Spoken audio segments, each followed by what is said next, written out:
जय गुरुदेव।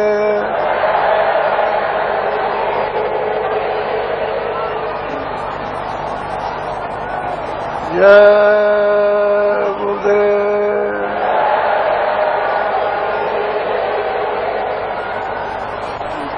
गुरु का ध्यान कर प्यारे,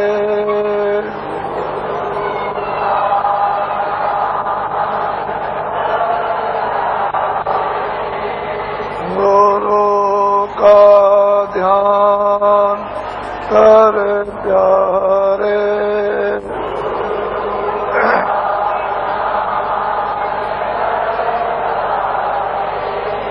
बिना इसके नहीं छूटना,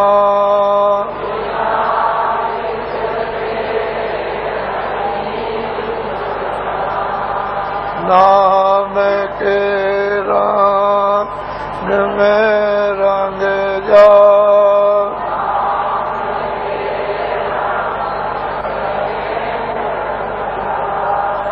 नाम के रंग में रंग जा,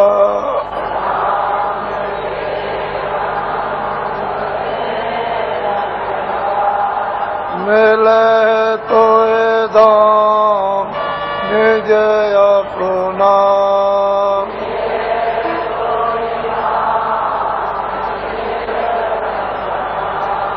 गुरु के शरण कर ले,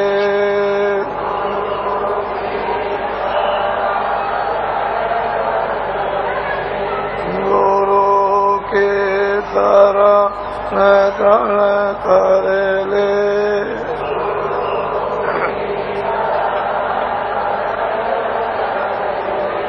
बिना इसका नहीं सरना,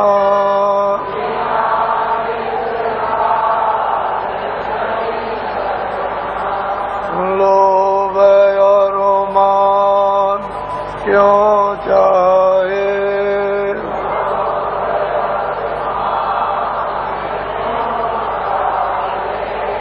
लोभ और मान क्यों चाहे,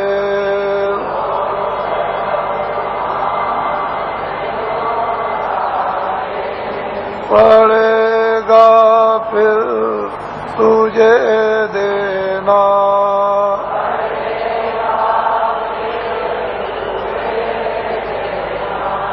कर्म में जो जो करेगा तू,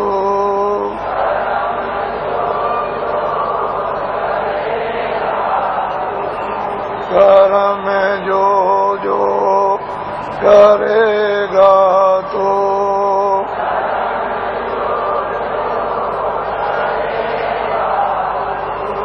वही फिर वो ना भरना,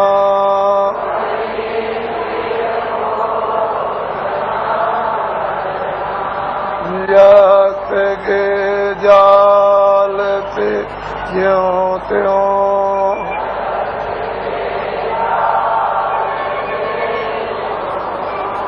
जगत के जाल से ज्यों त्यों,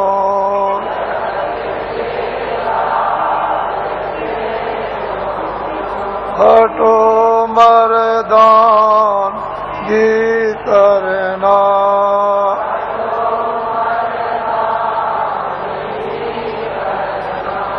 जिन्होंने मार मन डाला,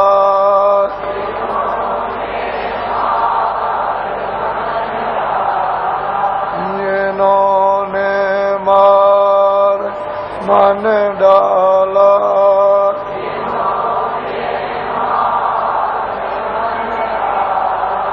उन्हीं को सूरमा कहना,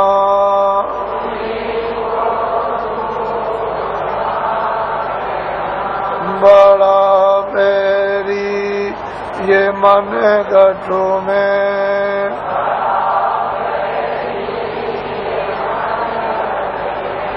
बड़ा बैरी ये मन घट में,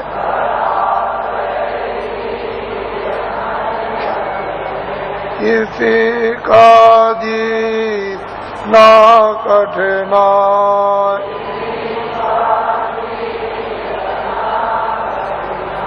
पढ़ो तुम्हें इसी के पीछे,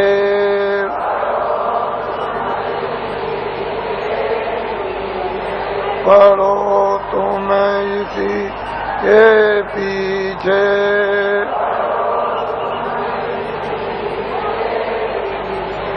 और सब ही जतन तजना,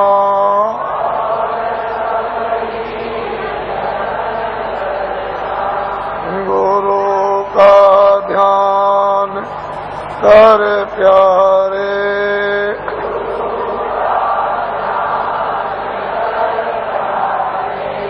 बिना इसके नहीं छूटना,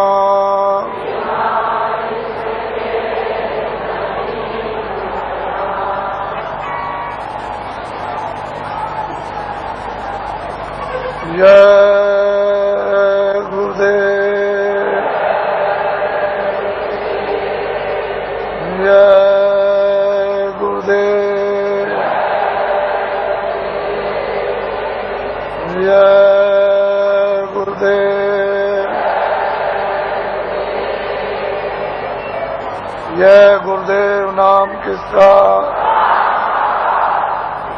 जय गुरुदेव नाम किसका, जय गुरुदेव नाम किसका। नर नारियों, बच्चे और बच्चियों,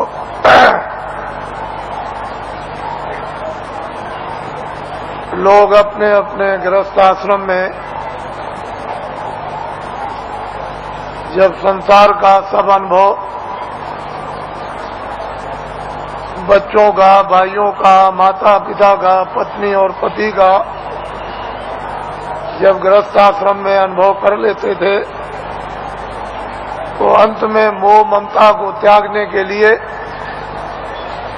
लोग अपनी आखिरी आयु का, उम्र का एक हिस्सा ये सोच करके देते थे कि अब चलते चलाते हमारा कल्याण हो जाए, और तीर्थाटन घर से निकलकर भागवत या गीता कराकर और भोज कराकर देशाटन के लिए, तीर्थ यात्रा के लिए निकल पड़ते थे, और ये हाथ जोड़ते थे कि हम आ गए तो आ गए, अब हमको ये समझो कि हम नहीं हैं, हमारा यदि समय पूरा हो जाए तो हम बीच में ही चले जाएंगे। इस तरह से लोग घर से निकलकर तीर्थों में, देवस्थान में, ऋषियों मुनियों महात्माओं के आश्रम में लोग आखिरी आयु में भ्रमण करते थे। ये आशा तोड़कर जाते थे कि अब हमको घर में वापस नहीं जाना, और रास्ते ही में उनका शरीर शांत हो जाता। प्यार ने खाया, ऐसे ही पड़ा रह गया, गड्ढे में गिर गया, किसी ने फेंक दिया, ये कुछ नहीं, घर से निकल गए और चले गए।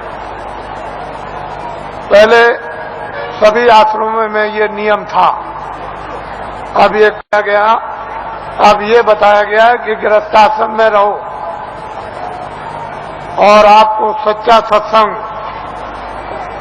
सच्चे महात्मा का मिलना चाहिए, जिससे सत्संग और उसके वायुमंडल में अगर यदि शरीर शांत होता है तो अपने को वो परम सौभाग्यशाली ये समझे कि मेरी आत्मा का हो गया कल्याण। मैं जो कह रहा था कि अगले साल इसमें से कितने लोग यहाँ पर जो बैठ करके सुन रहे हैं वो अगले साल यहाँ नहीं आ सकेंगे, उनका समय पूरा हो जाएगा। इससे ये मालूम होता है कि आपका समय साल से कम रह गया, इसलिए दोबारा फिर ये आपको अवसर नहीं मिलेगा। न तो आप दर्शन दे सकते हो और न आप दर्शन कर सकते हो और न आप सत्संग सुन सकते हो, क्योंकि श्वासों की पूंजी समाप्त हो जाएगी और अनमोल मनुष्य शरीर किराए के मकान से जीवात्मा को विवश और लाचार होकर के निकलना पड़ेगा। तो आपने देखा होगा, आज सुबह लाइन में खड़े हुए पूजा के लिए, न कोई बीमार है, आराम से खड़े हैं और पूजा की प्रतीक्षा में है कि हम वहां तक पहुंच जाएं और प्रसाद ले लें। और बस उतने ही में जमीन पर बैठे और शरीर छूट गया, यानी जीवात्मा शरीर से निकाल दी गई। ये जीव का बहुत ही अहोभाग्य, ऐसा अवसर जीवों को मिलता नहीं है।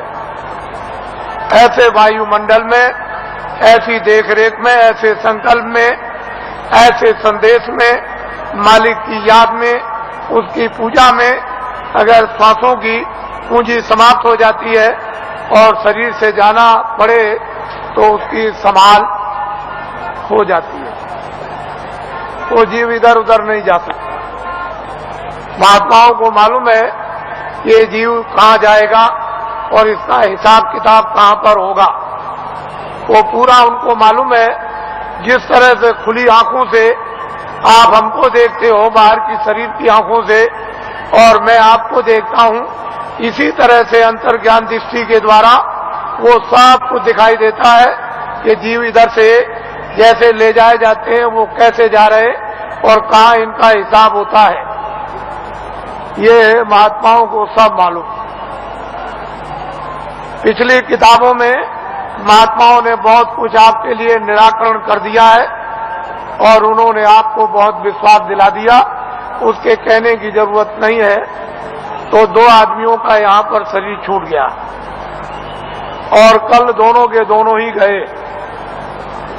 इससे ये मालूम हुआ वो बड़े बेचारे प्रेमी थे, बड़े भक्त थे और बराबर सत्संग में जगह जगह सम्मिलित होते रहते थे, सत्संग सुनते थे और दर्शन देते और दर्शन करते थे। ऐसी उनकी बड़ी तीव्र लालसा रहती थी। तो ऐसे लोगों का तो वैसे भी काम हो जाता है। जो नामदानी जंगल में रहते हैं, जो यहाँ सत्संग में नहीं आए, अगर उनका भी शरीर छूटता है तो उनके लिए भी इंतजाम बंदोबस्त करके रखा है कि उनकी भी जीवात्मा गड्ढे में नहीं जा सकती। उनको मालूम है कि कहाँ किस समय पर, इसके माने ये नहीं है कि यहाँ सत्संग में बैठे हैं और आपका दर्शन कर रहे और दर्शन दे रहे और वो जंगल में जीव जो है वहां से चला गया, ऐसा नहीं। उन्होंने पहले ही से इंतजाम करके पूरा रखा है और उनको मालूम रहता है कि जीव यहाँ से नामदानी जा रहा, उसका इंतजाम कर दिया। उसके कर्मानुसार, उसकी साधना अनुसार फिर तुरंत शीघ्र देर कुछ नहीं लगती, मिनटों का भी काम नहीं, और उसको ये फिर मनुष्य जन्म दिलवा दिया जाता। और ऐसे वायुमंडल में जन्म मिलता है जहाँ आस-पास में सत्संगी यानी प्रेमी सत्संगने स्त्री और पुरुष रहे, और जैसे ही वो बच्चा बड़ा होता है फिर नामदान प्राप्त कर लेता है और वहां से साधना फिर शुरू कर देता है। यदि बीच में फिर उसकी साधना अधूरी रह जाए और फिर वो अपना शरीर छोड़ दे तो फिर उसकी संभाल हो जाएगी और ऐसी जगह पर उसको जल में दिलवा दिया जाएगा कि फौरन सत्संग में फिर आकर और नामदान को प्राप्त कर लेगा और जहां से साधना छूटी है फिर शुरू कर देगा। वहां तक के लिए उसको कोई मुश्किल नहीं पड़ेगी। वो आनंद फानंद एकदम तत्क्षण बताते ही उसका काम होगा और आगे उसके लिए थोड़ी मेहनत करनी है। इस तरह से जीवों की नामदान देने के बाद संभाल हर तरह से होती रहती है, बशर्ते यह है कि आप कोई बुरा काम न करें, किसी का आप कत्ल न करें, हिंसा न करें, कोई चोरी न करें, डकैती न करें, अमानवी काम न करें। जहां तक हो जाए तहां तक सूझ समझ से इन सब चीजों से बचे रहे और जो गंदगी आपके पास में जमा है वो जल्दी से उसको उतार दिया जाएगा। लेकिन जब आप गलती कर लोगे और तुम ये नहीं समझोगे कि मालिक देख रहा और जितने नामदान दिया है वो देख रहा, तुम उसको और मालिक को अंधा समझोगे तो वो कर्म जमा हो जाएगा और उसकी आपको सजा मिल जाएगी। फिर आप रोओगे, चिल्लाओगे। हर तरह से यानी जीवों की संभाल होती है। ये बहुत ऊंचा संदेश और ऊंचा विज्ञान है। ये छोटी मोटी चीज नहीं है। उनको सब मालूम है कि जीवात्माएं कैसे उतरती हैं और कैसे चढ़ती हैं और मनुष्य शरीर में कैसे डाली जाती हैं और किस तरह से निकाली जाती हैं। फिर ये किन किन योनियों में इनके जाने का हिसाब होता है और उनके तार यानी उनकी डोरियां किस किस तरह की हैं और कौन कौन सी डोरी किस किस योनि में, 84 में या नरकों में या भिन्न भिन्न अलग अलग नरकों में, 4 खानों में, 84 लक्ष्योनियों में, ये महात्माओं को सब जैसे आईने के सामने खड़े हो जाओ ऐसे दिखाई देता है। लेकिन अब ये जरूर है कि जब तुम्हारी आंख खराब हो गई तो आप ऐसा समझते हो कि सब अंधे हैं, किसी के आंख होगी ही नहीं, कोई दुनिया को देखता ही नहीं होगा। लेकिन जिसके आंख है वो तो कहता है सूरज है, चंद्रमा है, ये मकान दिखाई देता है, ये जमीन दिखाई देती है। पर सूर आदमी को क्या होगा, उसको क्या दिखाई देगा? इसलिए जगत अंधा हो गया है और बहरा हो गया। वो महात्माओं को पहचान नहीं पाता, समझ नहीं पाता। उसके पास समझने की बुद्धि नहीं और आंख अंधी हो गई तो कैसे पहचाने? कहीं अगर उसको हाथ में आंख हो गई होती, वो दिव्य नेत्र ज्ञान चक्षु खुल गया होता, तब तो उस नूर में, उस प्रकाश में पहचान लेता।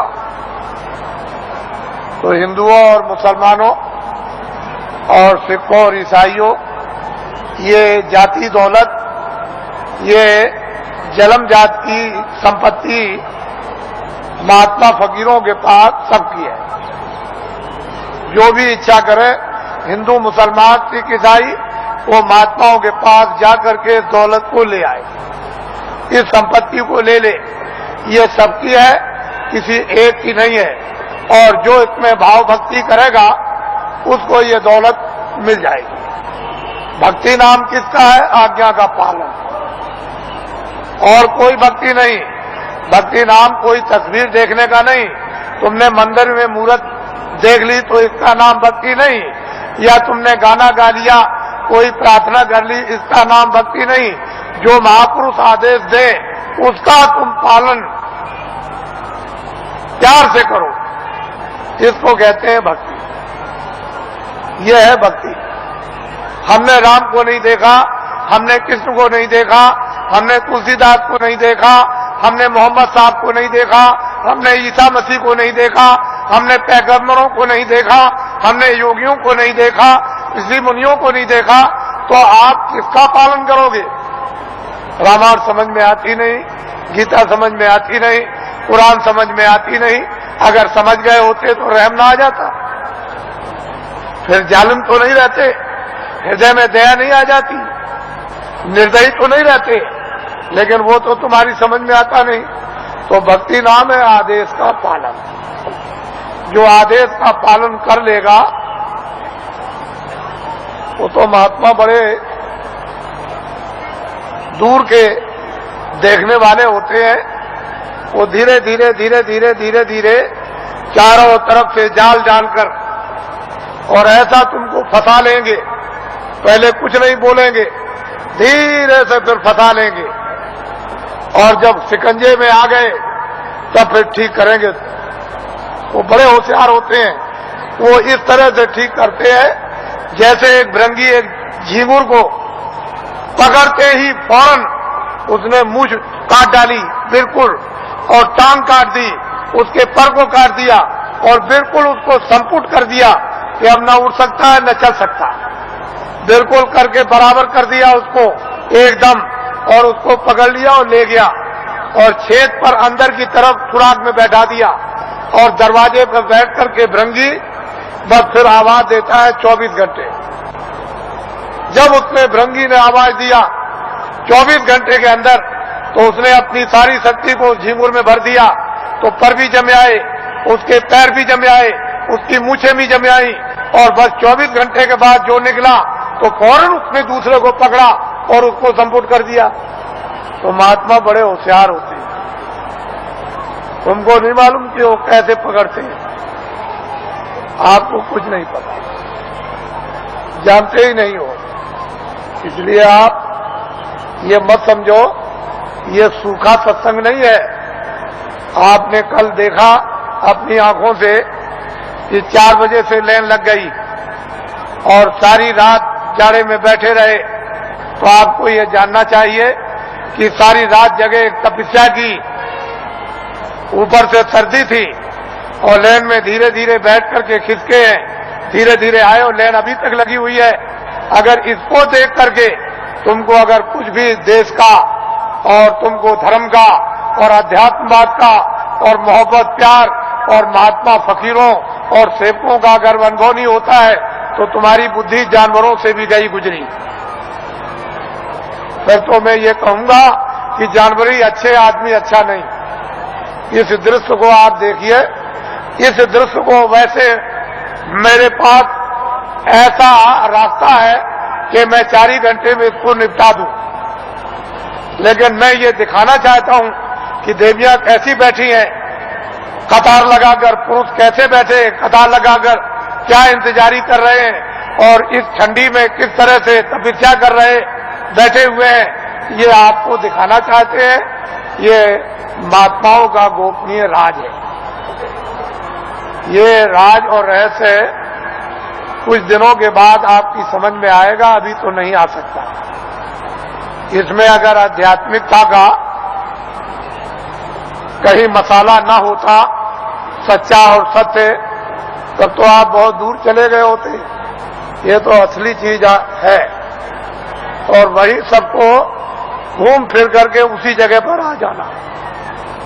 आएंगे वहीं, वो रास्ता एक दिया जा रहा, अभी रास्ता और रास्तों के स्रोत अभी खोल दिए जाते हैं, तो चारों तरफ गली पूछे से और फौरन पगडंडी और सड़कों पर आकर और फौरन आ जाएंगे बिल्कुल। फिर आप देखिएगा इस दृश्य को, तो आप ऐसा मत समझो वो कहते तो कुछ नहीं है। अगर कह दें कि तुम ये हो, तुमने सुबह इसको मारा, शाम को इसको मारा, इसकी चोरी की, इसकी डकैती की, इसका बुरा किया, इसका ये किया, तो 2 मिनट नहीं ठहरोगे। फिर तो 2 मिनट नहीं ठहर सकते हो, भाग के चले जाओगे। करे यहाँ तो सब कुछ खुल गया, यहाँ तो कुछ नहीं है।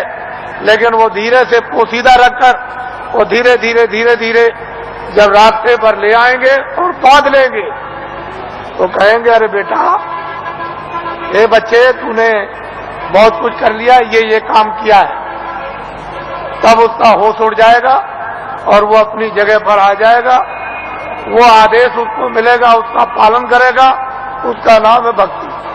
वाल्मीकि बदल गए, गंगा बदल गई, सदन कसाई बदल गए और बड़े बड़े राजे और जिम्मेदार बदल गए और डाकू और बदमाश बदल गए, बड़े लुच्चे और लफंगे बदल गए। महात्माओं के पास पहुंच करके बदल जाते और बड़े बड़े सिद्ध हो गए और बड़े ज्ञानी हो गए और त्रिकालदर्शी हो गए और जो इतिहास बना दिया उसको अभी तक कोई काट नहीं सका। उन्होंने लिख दिया मैं सबसे बुरा था, मैं सबसे पापी था, मैं सबसे गुनाहगार था और सब कुछ चिल्लाकर उन्होंने किताबों में ढनूरा पीट दिया। लेकिन यह है कि जिस महापुरुष के चरणों में गए उन्होंने उस सबको क्षमा कर दिया।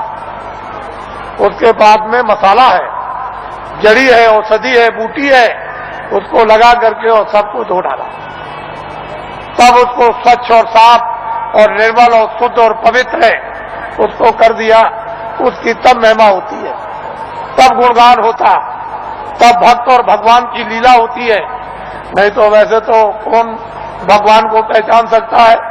भगवान तो भक्तों को पहचान लेगा, लेकिन भक्त कौन है? कोई नहीं। भक्त और भगवान का एक रस, एक रूप और एक भाव जब बन जाता है तब लीला होती है भक्त और भगवान की, स्वामी और सेवक की, और मुर्शिद और मुरीद। तो मुसलमान जो मस्जिद में इबादत करते हैं, उनके इबादत करने का तौर तरीका सही नहीं है, गलत है। इसलिए मुसलमानों की इबादत खुदा कबूल नहीं कर रहा। क्यों नहीं कर रहा? कि उन्होंने अपने दिल और दिमाग को पाक साफ नहीं रखा, और गंदगी से मालिक इबादत को कबूल कभी कर नहीं सकता। इसलिए उनकी इबादत कबूल नहीं होती और वक्त उनका जाया हो रहा।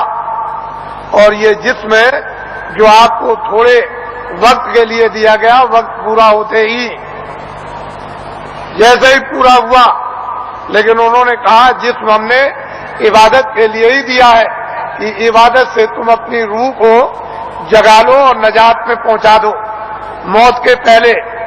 लेकिन आपने इसको समझा नहीं, वक्त पूरा हुआ और रूह को जिस्म से निकाल दिया। जिस तरह से हिंदू की जीवात्मा निकाली जाएगी, उसी तरह से मुसलमान की रूह निकाली जाएगी, और फैसला दोनों का एक ही तख्त पर होता है, अलग अलग नहीं। वहां न कोई हिंदू है न वहां कोई मुसलमान। वहां तो जो भी तुमने अच्छे और बुरे जो काम किए वो वहां पर हैं और उसी का इंसाफ हो जाएगा। वहां किसी शहादत और गवाही की जरूरत नहीं। ये सब कुछ है, महात्माओं को, महान आत्माओं को ये सब दिखाई देता है। इससे मालूम होता है कि वो कौन है हिसाब करने वाला और किस तरह से हिसाब करता है, और किन लोगों को फिर मनुष्य शरीर नहीं मिलता और कब तक नहीं मिलता है, ये महापुरुषों को सब मालूम। अब आप लोगों से हमारी ये विनय और प्रार्थना है कि अब आप लोग अपना उम्र का जो थोड़ा बहुत बचा हुआ हिस्सा है, कुछ तो आप खेती दुकान दफ्तर में लगा दो, कुछ बच्चों की सेवा में लगा दो, कुछ मान सम्मान में लगा दो, कुछ सोने में। थोड़ा सा समय बचाओ इसी मनुष्य मंदिर में, जिस्मानी मस्जिद में, तो सच्चे खुदा की रूह से इबादत हो जाए और सच्चे भगवान का जीवात्मा से भजन हो जाए। तो ये जीवात्मा उस नूर को, यानी वो रूह नूर को वो पाले, यानी जीवात्मा उस प्रकाश को प्राप्त कर ले जो इसकी जान है, जिसके बगैर ये बेखबर और अकेली बियाबान अंधकार जंगल में ये मारी मारी फिरती है, उसका कोई सहारा देखभाल करने वाला नहीं। इतना काम तुम करोगे बचा हुआ थोड़ा समय। बाकी जो जो आदेश आपको मिलता जाए 23 घंटे के अंदर, 1 घंटा तो आप रिजर्व कर लो कि 10 मिनट सुबह, 10 मिनट शाम को, 10 मिनट दोपहर में, 10 मिनट दोपहर बाद और 10 मिनट अर्ध रात बाद। इस तरह से 1 घंटा तो रिजर्व कर लो, बचा करके रख लो। और 23 घंटे के लिए जितना जितना आदेश मिले, दफ्तर के लिए, दुकान के लिए और खेतों के लिए और बच्चों की सेवा के लिए, आए गए मेहमान के लिए और सोने के लिए और स्नान करने के लिए, अस्पताल में जाने के लिए, जितना आपको आदेश मिल जाए वो तो आप इसकी हिफाजत कर लो। इसमें बैठी जीवात्मा, उसकी भी हिफाजत कर लो। दोनों काम आपके लिए सुलभ हो जाए, ये भी ठीक और जीवात्मा भी तुम्हारी जाग जाए। लेकिन इसी से जगेगी जब ये ठीक रहेगा, निरोगी रहेगा और स्वच्छ रहेगा और साफ रहेगा और पाक रहेगा, तो फिर जीवात्मा भी साफ हो जाएगी और निरोगी हो जाएगी। नहीं ये रोगी तो वो भी रोगी, ये गंदा तो वो भी गंदी, मन गंदा, बुद्धि गंदी, आंख गंदे, चित्त गंदा, तो जीवात्मा और अंतःकरण भी गंदा, तो फिर बीमारी कैसे जाएगी, ये रोग और कोड़ कैसे जाएगा।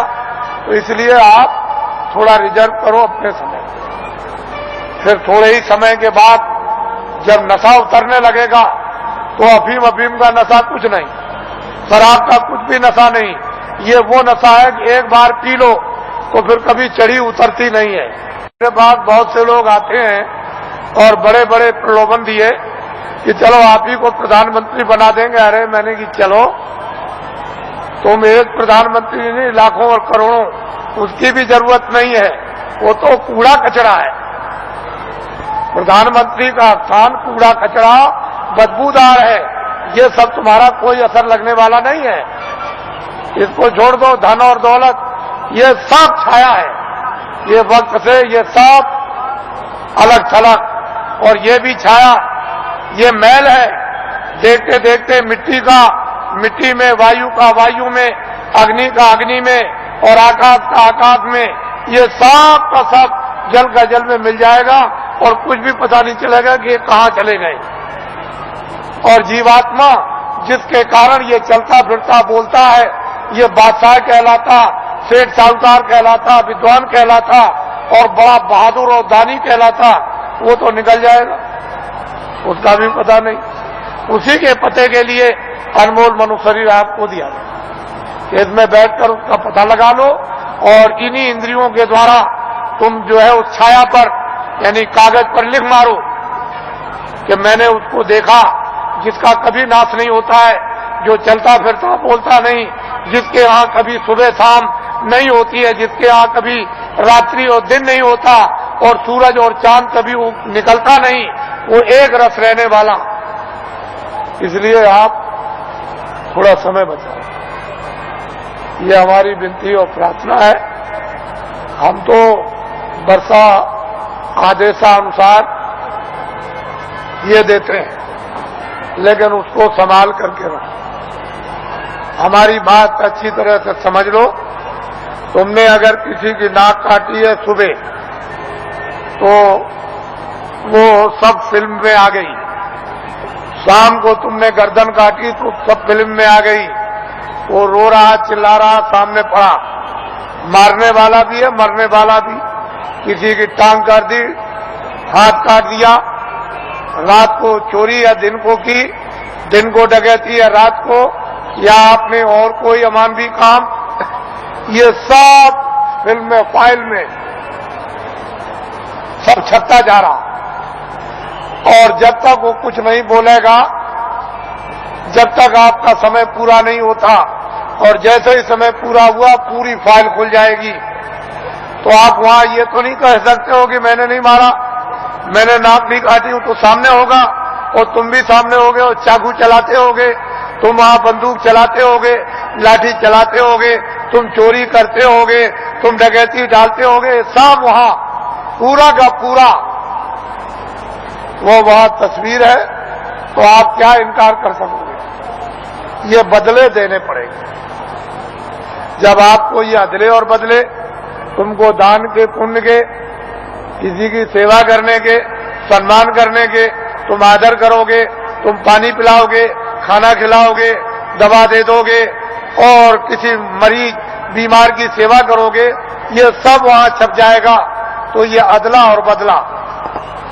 फिर वो तुमको मारेगा, फिर तुमको खिलाएगा, तुम्हारी इज्जत करेगा, तुम्हारी बेइज्जती करेगा, तुम्हारा मतलब यह है कि चोरी करेगा और तुम्हारी रक्षा करेगा। जो जिसके साथ जो काम करेगा उसको बदला देगा।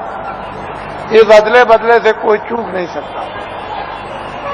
जब कृष्ण भगवान 56 करोड़ यदुवंशियों को समाप्त कर दिया, पलक के मारते में खून की नदी बह गई, तो जब जाने लगे प्रभात पाटन नदी के किनारे कि अब हम अंतर ध्यान हो जाएंगे, चले जाएंगे अपने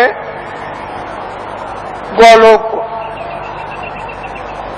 उसी समय एक बहेलिये ने उधर देखा तो उनके पैर में पद्म था। उसने सोचा कि हिरण पानी पी रहा को फौरन निशाना लगा करके उसने मार दिया और उस बहेलियों को मालूम हो गया कि लग गया। वो फौरन दौड़ करके आया तो देखा कि वहां कृष्ण भगवान बैठ करा रहे हैं, बड़ी पीड़ा हो रही।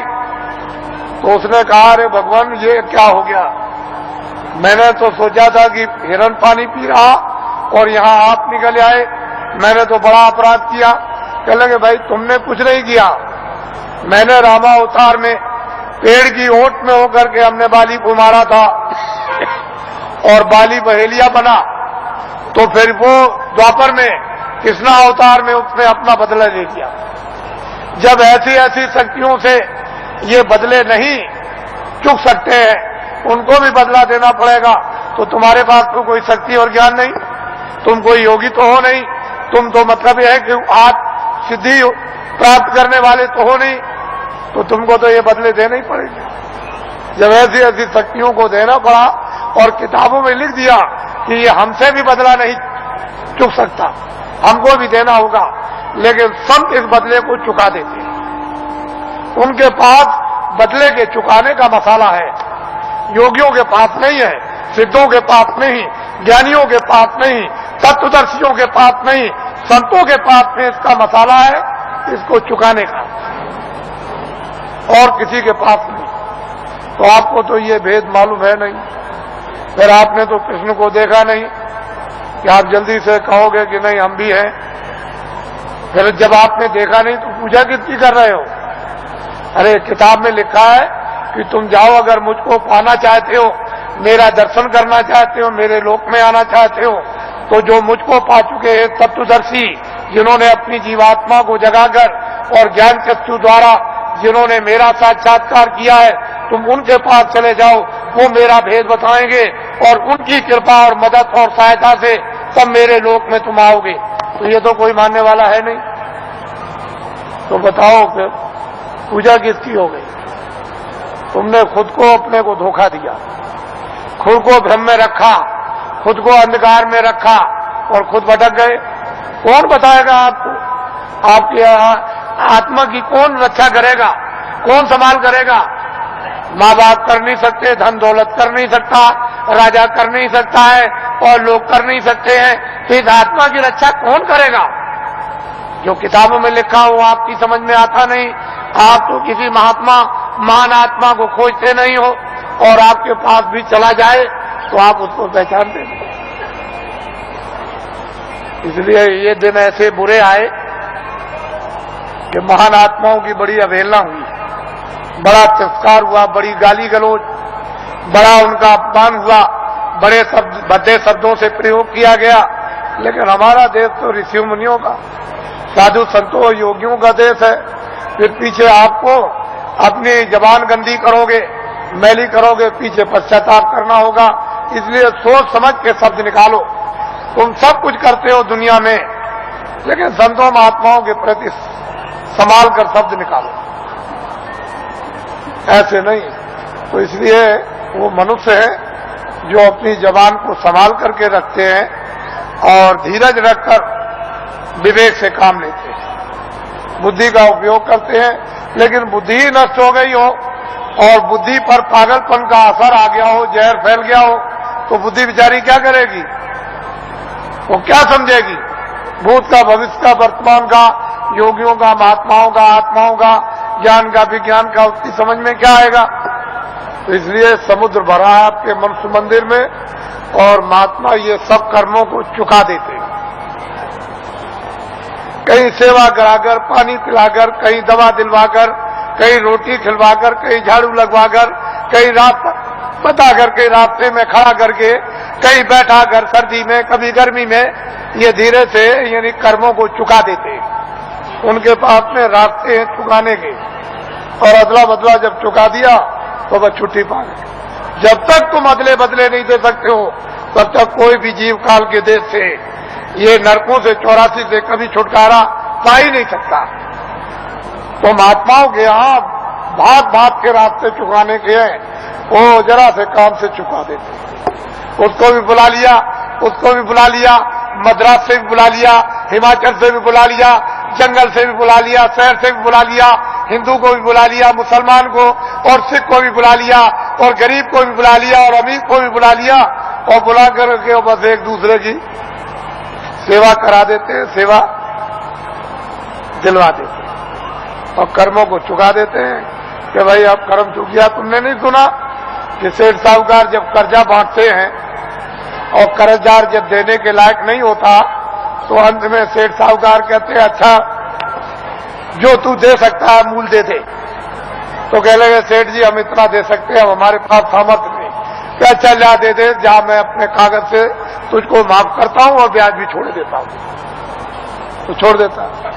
तो ये ब्याज और कर्म कर्जा ये पहाड़ों की तरह से लदा हुआ है, ये बिना संतों के कोई माफ नहीं करेगा। इसको हमेशा इस बात के लिए जब थोड़े दिनों के बाद जब ये विद्या प्राप्त होगी लोगों को तो स्वयं लोगों को अनुभव होने लगता है कि कर्म कर्जा बिना संतों के मैं ब्याज के ये चुक नहीं सकता। आप इसको जानते हैं, मालूम है आपको, लेकिन बहुत सुलभ है, बहुत सरल है, बहुत सहज है। तो इसलिए ये स्थान है जो आपको कल और परसों बताए गए। इन स्थानों पर ईश्वर और ब्रह्म और पार ब्रह्म और महाकाल पुरुष बैठे हुए हैं। इन्होंने अपने देवी और देवताओं को अपने मतलब ये कारगुजार बड़े बड़े पदाधिकारियों को अपने अपने लोक में इन्होंने स्थापित कर रखा है और वो सब काम करते रहते हैं, जैसे ब्रह्मा विष्णु महादेव और पार्वती लक्ष्मी और सावित्री, और इन्होंने अपने अपने और लोगों को काम दे दिया और आद्या महाशक्ति ने इनको काम दे दिया और निरंजन भगवान ने एक आद्या महाशक्ति का लोक बनाया जिसमें इतना बड़ा लोक है कि मृत्यु लोक से ज्यादा बड़ा स्वर्ग और स्वर्ग से ज्यादा बड़ा वैकुंठ और वैकुंठ से बहुत बड़ा शक्ति लोक। उस शक्ति लोक में स्त्रियां राज करती हैं। पुरुष स्वरूप का यानी पुरुष रूप का और पुरुष की शकल का नाम और निशान नहीं है, वह सारी की सारी स्त्रियों का राज उस मंडल में उसको कौन पार कर सकता है, किसकी सामर्थ्य है। उसके बाद निरंजन भगवान का जो धाम है वो तो मतलब है कितना बड़ा, तो कितना बड़ा। उसके ऊपर फिर माया का देश है, वहां माया ही माया है, वहां पुरुष का कहीं भी नाम निशान उस बड़े इतने बड़े जितने जितने माया के लोग हैं उसमें कहीं भी कोई पुरुष नहीं दिखाई देता। और फिर ब्रह्मधाम, आपको तो ये राज मालूम है नहीं। तो इसकी साधना दोनों आंखों के पीछे जो जीवात्मा बैठी है और ऊपर से आवाज आ रही है, लेकिन कान तुम्हारे बंद हो गए और तुम जुग जुग से यानी कितने कल्प बीत गए जब से आए तब से सो गए। कोई तुमको महापुरुष, कोई योगी, कोई सिद्ध पुरुष तुमको जगाने के लिए मनुष्य मंदिर में मिला नहीं कि तुम्हारी जीवात्मा को घाट पर बैठाल के जगा दे। अब ये वक्त और समय आ रहा, हम उस तरह का सब माहौल तैयार किए देते हैं।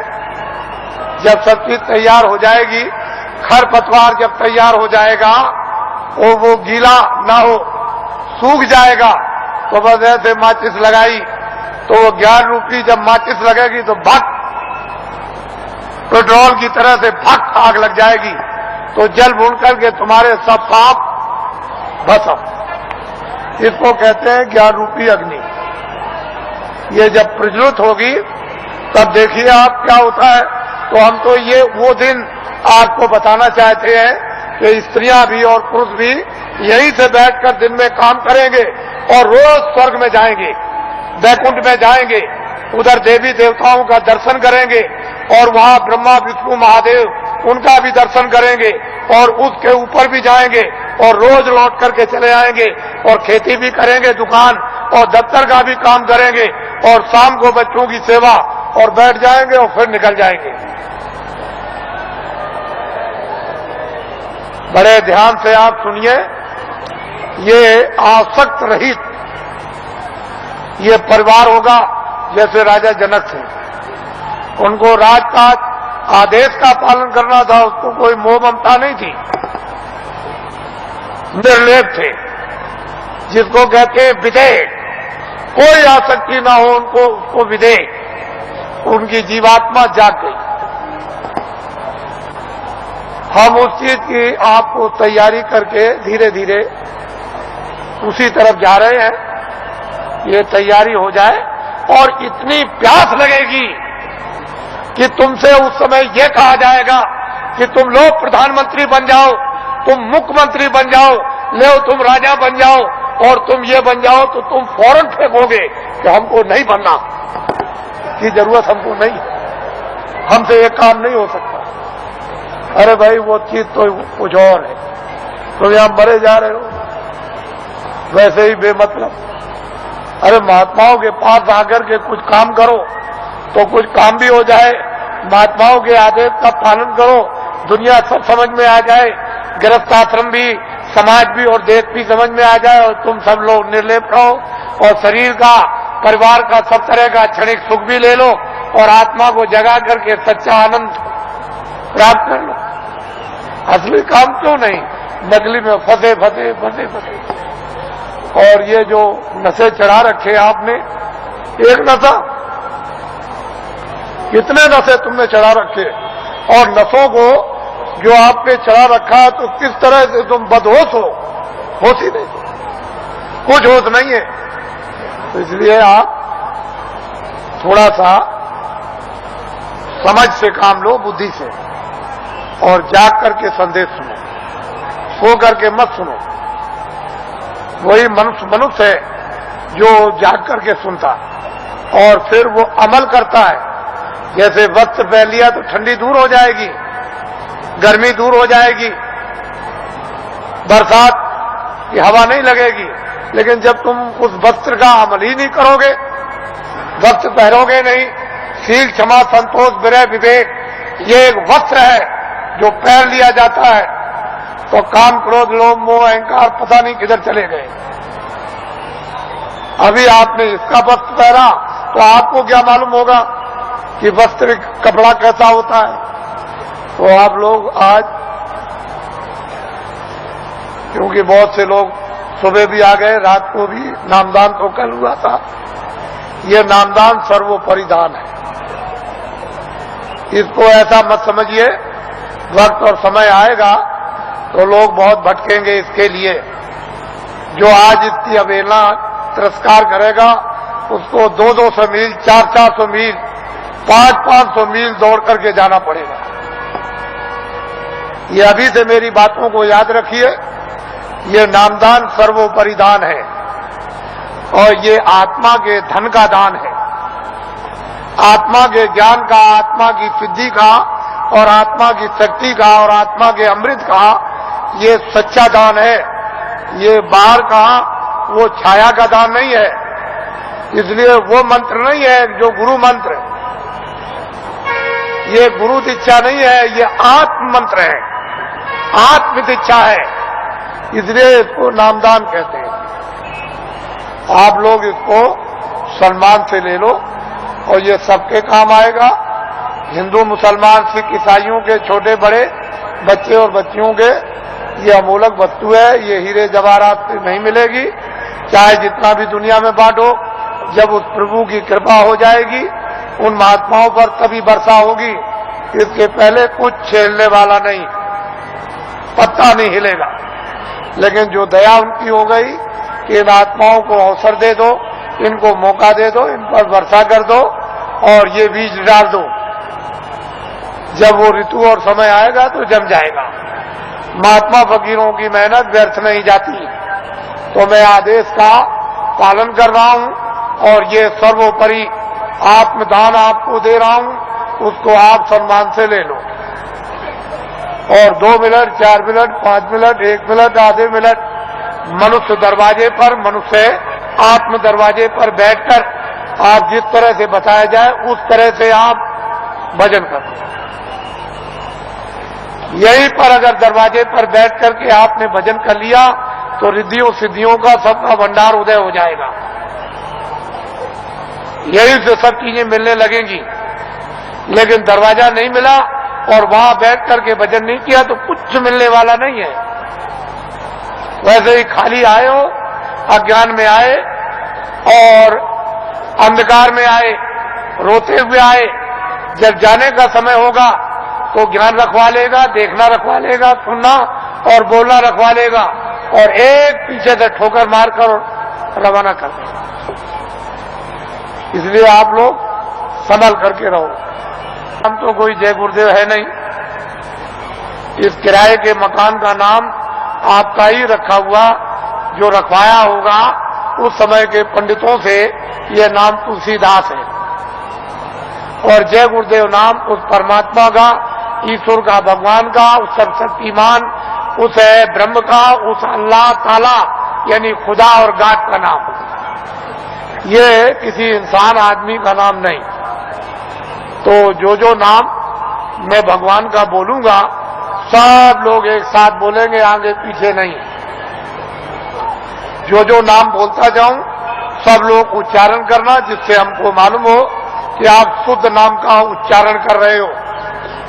जब मैं बोल बंद हो जाऊं तो आप भी बंद हो जाना। बोलो जय गुरुदेव। और ये आत्माओं का गोपनीय यानी रूहों का गोप, ये छुपा हुआ राज, ये खजाना है। ये जब तुम जरा सा रियाज और जरा कमाई करोगे, थोड़ी सी आप मेहनत, अभ्यास और साधना करोगे तो जल्दी से ये प्रकट होने लगेगा। लेकिन तुम ऐसे ही बैठे रह गए तो घर का भी कोई काम नहीं होता। और वैसे घर में भी कोई आपको नहीं पूछेगा, अरे भाई काम प्यारा, चांद थोड़ी प्यारा है। अरे भजन करोगे तब तो तुम प्यारे बनोगे, तब तो तुम्हारी जीवात्मा इस अंधकार से, इस जड़ता से निकलेगी। लेकिन भजन नहीं करोगे तो कौन किसको प्यारा? पति स्त्री को जवाब देता है, स्त्री पति को जवाब देती है, माँ बाप बच्चे को जवाब देते हैं, चाम नहीं प्यारा, काम प्यारा। अरे बातें प्यारी नहीं है, साधना और भजन और प्यारा है। तो इसलिए थोड़ा तुम भी मेहनत करो, हम भी करो, दोनों की मेहनत से ये हो जाएगा, काम पूरा हो जाएगा। आज गुरु महाराज का ये उनका पुण्य, जो संकल्प यहां छोड़ गए हैं, जो आशीर्वाद और आदेश जो दे गए हैं, ये सब उनकी चीज है। हमारे पास कुछ उन्हीं का आशीर्वाद, उनकी दी हुई ये दौलत है। और उन्होंने आदेश दिया है कि इस तरह का जब समय आएगा तो बांट देना, वो आपको मिलेगी। उनकी ये स्मृति है, यादगार, कि ये खजाना महापुरुषों ने बांटने के लिए दिया है। ये उनकी यादगार और वो सब चीजें ताजी। गुरु महाराज बड़े सादे थे, बड़े सीधे थे, बहुत सादगी थी, बड़े सीधे थे, बड़े भोले थे, लेकिन जानते सब कुछ, कोई चीज उनसे छुपी नहीं, सब कुछ जानते थे। और उन्होंने ये संकल्प, तो उनका ये संकल्प है कि जीवों को बहुत लाभ होगा, रूहानियत का, आध्यात्मिकता का। आगे सब लोग तैयारी करो, भंडार खुलेगा और सब लोग उस भंडार में प्रवेश होंगे और असली खजाने की लूट होगी। लोग लूटेंगे अपनी अपने दामन, अपनी अपनी झोली, नेत्रों की झोली, नेत्रों का दामन, दिव्य नेत्र की झोली और दिव्य नेत्र का दामन फैलाकर, और माल की, अद्भुत माल की, दैविक माल की, वो खजाने की यानी लुटाई होगी। और हीरे जवाहरात ये उस लुटाई के सामने कुछ नहीं है। वो चेतन हीरे, वो अमृत के हीरे ऐसे बरसेंगे जिसको ये सब के सब इस मनुष्य रूपी मंदिर में अपनी आंखों से वो लुटाई होगी कि जो वर्णन में नहीं आएगी। आपको क्या मालूम है कि आकाश से क्या वर्षा हो रही है? तुमने अपना दरवाजा ही बंद कर रखा तो वर्षा क्या पता चलेगी? अरे दरवाजा तो खोलो, मुंह तो खोलो, तब वर्षा मालूम हो कि कैसी वर्षा हो रही है अखंड। महात्माओं ने जो कुछ भी वर्णन किया है वो कटु सत्य है, उसमें जरा सा भी कोई गुंजाइश नहीं। तो ये उनकी पुण्यतिथि है और उन्हीं के संकल्प का ये आपको प्रसाद। वो तो देने का एक आधार तो चाहिए, तो कोई आधार आपको, जो आधार है वो आपको दिया जाता है कि इसको आप संभाल करके ले जाएंगे। हो सकता है कि साल भर आपको अवसर न मिले, तो इसको आप प्रसाद को संभाल करके रखेंगे और जरूरत पड़ने पर आप इससे काम लेंगे। अपनी व्याधियों में, परेशानियों में कभी कभी ऐसा भी होता है कि हे मालिक, हमको कुछ नहीं चाहिए, जितने दुख हमारे कर्मों के हों वो जल्दी से जल्दी हमको दे दीजिए, लेकिन प्रार्थना यह है कि बर्दाश्त जरूर दीजिएगा और हमको आत्मधन लुटा दीजिए। तो इसलिए भी आत्मधन की लूट के लिए भी प्रसाद खाते हैं, ये तो मुख्य चीज है। लेकिन कभी कभी तरह तरह के कष्ट, तरह तरह की परेशानियां, तरह तरह की हैरानियां परिवार में, बीमारियां परिवार में, बच्चों में और बच्चियों में, पत्नी में और पति में, भाइयों में, माँ में, पिता में, अड़ोसी में, पड़ोसी में, जात में, बिरदारी में, समाज में, दफ्तरों में और राज्य में और इसमें और उसमें, ये तरह तरह की जो बीमारियां, जो रोग लग गए हैं, उनके लिए भी लाभदायक। लेकिन यह है कि अनुचित उपयोग करोगे तो लाभ नहीं होगा, उचित उपयोग करोगे तो लाभ हो जाएगा। अनुचित क्या उपयोग है कि मैं ये प्रसाद खाता हूं, आज मैं रात को डकैती डालूंगा, मुझे 1 लाख रुपया मिलना चाहिए, ये अनुचित, इससे लाभ नहीं होगा। तुम इसको खा करके डकैती डालोगे, चोरी करोगे, मौके पर पकड़े जाओगे और फिर कर्मचारी अधिकारी पकड़ेंगे तो वो डंडे मारेंगे, कचहरी पहुंचा देंगे, तुम्हारी सजा हो जाएगी। तो अनुचित प्रसाद का उपयोग मत करो, उचित करो। और मेरी चोरी छूट जाए, मेरी डकैती छूट जाए, झूठ छूट जाए, छल कपट छूट जाए, बदमाशी छूट जाए और मुझसे ये छूट जाए और ये बुराई छूट जाए और मुझ में अच्छाई आ जाए, और जब उचित उपयोग करोगे कि मेरी बीमारी चली जाए या मुझे बीमारी में आराम हो जाए, तो इसमें लाभकारी होगा, फायदा। ये इसलिए बातें आपको बताए देता हूं कि आप श्रद्धा से, आस्था से आपने रात को तपस्या की है ठंडी में। हम भी देख रहे हैं, हम कोई ऐसा थोड़ी है कि नहीं। आपको क्या मालूम कि रात को मैं कैसे घूम रहा था, किसी को नहीं पता कि मैं कैसे निकल के, किसी ने नहीं पहचान पाया, कोई भी सड़क पर पहचानने वाला नहीं मिला।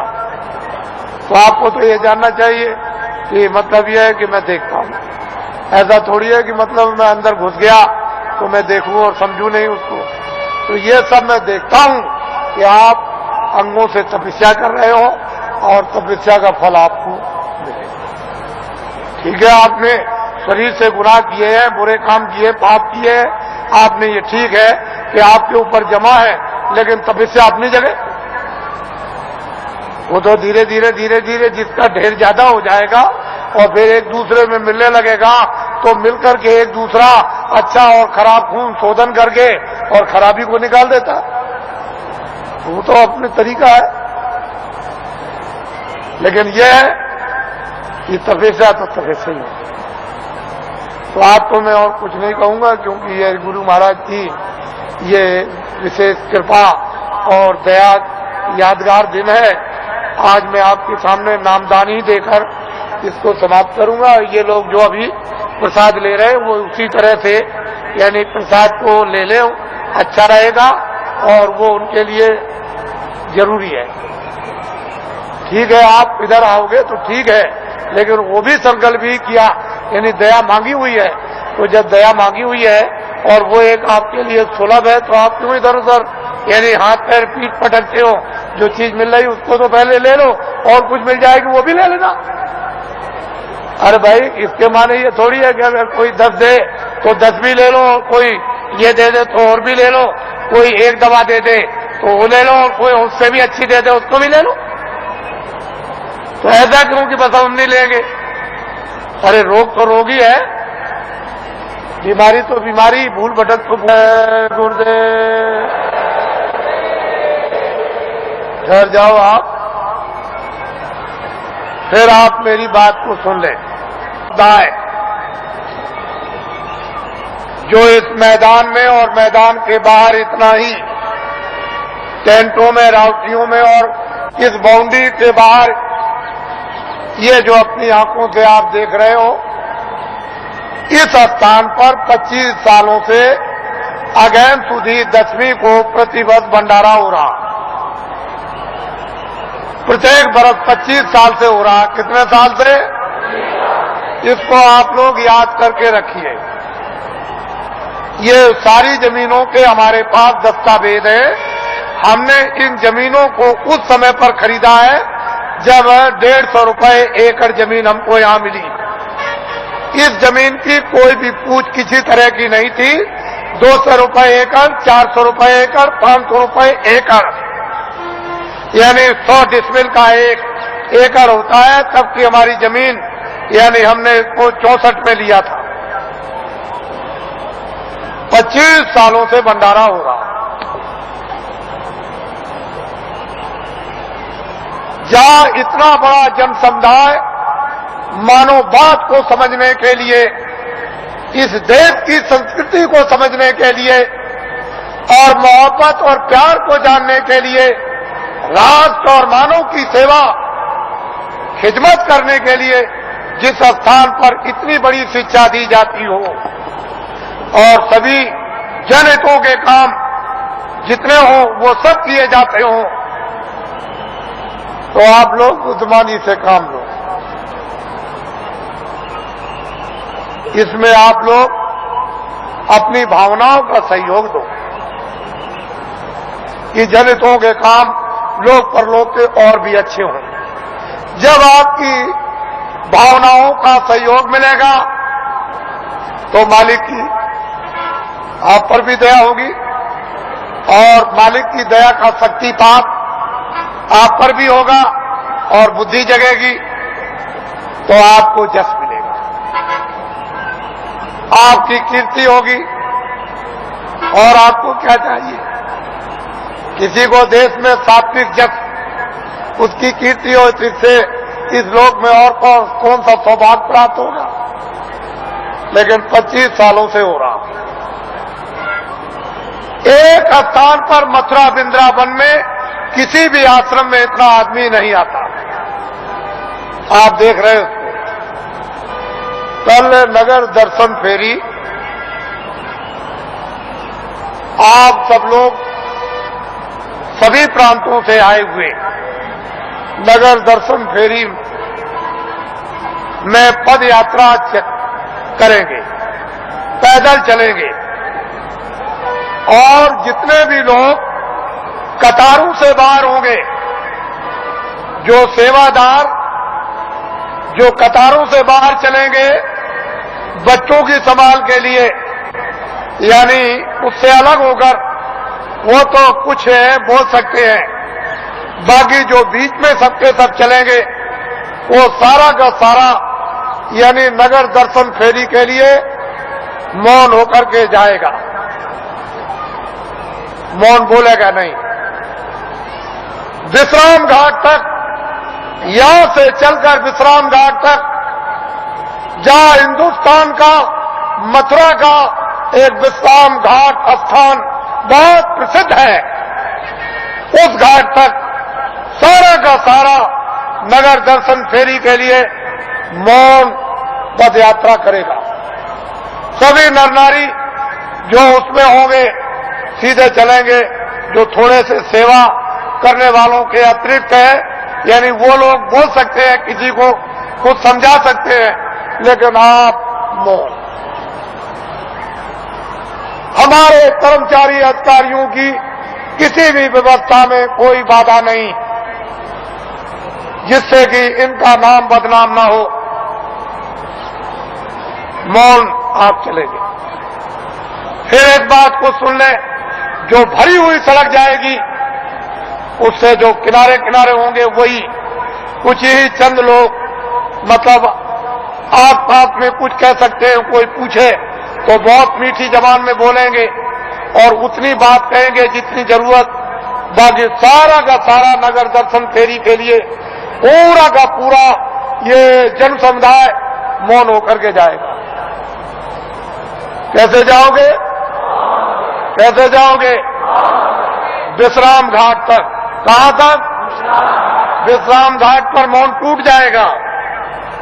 फिर कोई भी कुछ पूछे या विश्राम घाट के आगे निकल जाओ तब भी आपका मौन टूट जाएगा। फिर मौन रखने की जरूरत नहीं है। आगे जैसे ही विश्राम घाट की तरफ जाओ और द्वारकाधीश मंदिर की तरफ बढ़ो, बस अपने मौन को छोड़ दो, लेकिन विश्राम घाट तक आपका मौन रहेगा। वहां जाकर के आपका मौन टूट जाएगा और कोई भी नगर में दर्शन करो, पूछे, कुछ कहो, कुछ पूछो, ये फिर सब कर सकते हैं और वही आपको छोड़ दिया जाएगा, जिससे कि आप मंदिरों में या और मतलब यह है कि दर्शन घाटों पर या और भी मतलब यह है, ये सब अच्छी तरह से दर्शन ये करें, कोई दान, कोई पुण्य, कोई ये, कोई वो, कोई हाथ जोड़े, कोई नमस्कार, ये सब उसी को करो कि ये सब उसी का रूप है। ये जितना भी ये सब छाया है और इसमें होकर के उसकी तरफ देखो, मालिक की तरफ। सुबह घंटी बजेगी और ये माइक बोलेगा, आप लोग जल्दी जल्दी तैयार होंगे और 6 बजे बड़ा समुदाय बाहर सड़क पर आ जाएगा और फिर यहां जैसे ही सूरज निकलने को हुआ प्रकाश, बस यहां से चल देगा। आगे आगे चलेंगे और उसके पीछे सब लोग जाएंगे और हम अपने जो भी हमारे विद्वान हैं, पंडित, पुजारी, ब्राह्मण, वो सब आ जाएं और यहां से हमारे साथ चलें। जैसे कि आप ही की मंत्रणा से ये सब नगर दर्शन फेरी में जाएंगे और मैं ये बताऊंगा कि ये हमारे जो विद्वान, जो धर्म के बड़ी आवाज लगाते हैं, पंडा महाराज जी, ये हमको लिए जा रहे हैं। हम सब लोगों को ये हम बताएंगे वहां, आपको घबराने की क्या बात है? अरे हमको तो इनको सबको कोई ले जाए, लेकिन सही रास्ते की तरफ तो ले चलो, गलत रास्ते की तरफ क्यों? बोलो जय गुरुदेव। ठहर जाइए, आइए आप। ये हमारे ये चतुर्वेदी समाज के अध्यक्ष हैं। जब हमारी यात्रा आई थी, जब कामला त्रिवेणी संगम पर जब समापन हुआ था और जब मथुरा में आए तो ये मोहली गांव के बाद 1 किलोमीटर दूर है, वहां बड़ा कार्यक्रम हुआ और फिर इनके उसके धर्म स्थान पर जो गंगा के उत्पाद में है, एक बहुत बड़ा कार्यक्रम हुआ और इनकी प्रेरणा से तमाम लोग कुछ समय पर गए और सब लोग वहां सबने आकर गंगा के उत्साह में दर्शन दिए। ये धर्म के अवतार हैं और चतुर्वेदियों के हमारे अध्यक्ष और हमारे भी अध्यक्ष, हमारे भी अध्यक्ष। बोलो जय गुरुदेव। ये मधुबन है, मधुबन, ये मधुबन है। 84 कोस की यात्रा यहीं से होती है और यहाँ पे जो यात्रा नहीं करेगा उसकी यात्रा कभी पूरी 84 कोस की मानी नहीं जाती है। ये मधुबन है जहाँ प्रार्थना हो। ये छोटी चीज नहीं, कल सुबह प्रातः काल आ जाएंगे और आगे आगे आप करेंगे, लेकिन ग्रुपों में आप अलग अलग रहे ताकि आगे भी आप रहे और बीच में हमारे सड़क और बीच और पीछे भी रहे, जिससे कि मतलब ये बात हो कि हम सब आगे पीछे आपके साथ चल रहे हैं। बोलो जय गुरुदेव। और बात तो हरे भाई वो तो गंगा मैया है, अरे गंगा है, वो गंगोत्री से अरे सब जगह आई है ऊपर की तरफ से, लेकिन सुबह की हुई जब वो धारा आई और महात्माओं ने तपस्या की है